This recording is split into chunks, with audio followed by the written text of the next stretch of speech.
egg cells and prevent the lady from becoming a mother later on if she wishes to.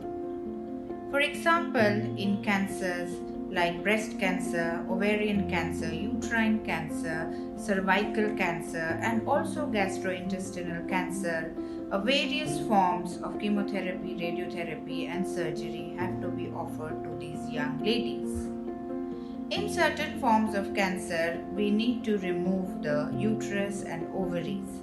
However, in certain borderline cancers, we may just remove part of the ovarian tissue and preserve the ovaries so that she can become pregnant later on. This is of course possible in only a small subset of patients suffering from borderline ovarian cancer. We can also preserve the eggs of these patients before submitting them to chemotherapy by doing oocyte cryopreservation. For these, we have to give them gonadotropin injections for about 10 days prior to egg pickup.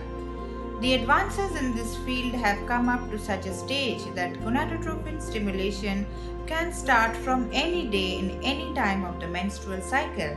This saves the patient for waiting for 15 to 20 days to wait for the next menstrual cycle, which used to happen even a couple of years ago.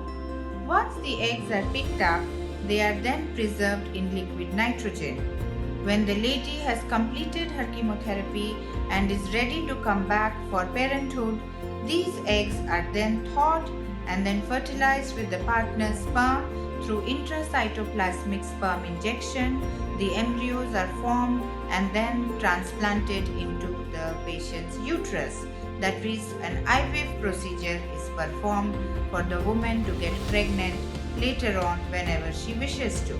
We can also remove the ovarian tissue and place it in liquid nitrogen, and later on, after the treatment is complete, transpose it back to the pelvic foramen and wait for normal menstrual cycles and normal fertility to resume. We thus see that there is a huge armamentarium that we can offer to these young ladies to fulfill their dreams of parenthood later on.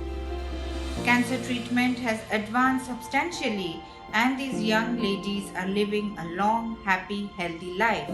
Let us contribute in making their life fulfilling by becoming parents.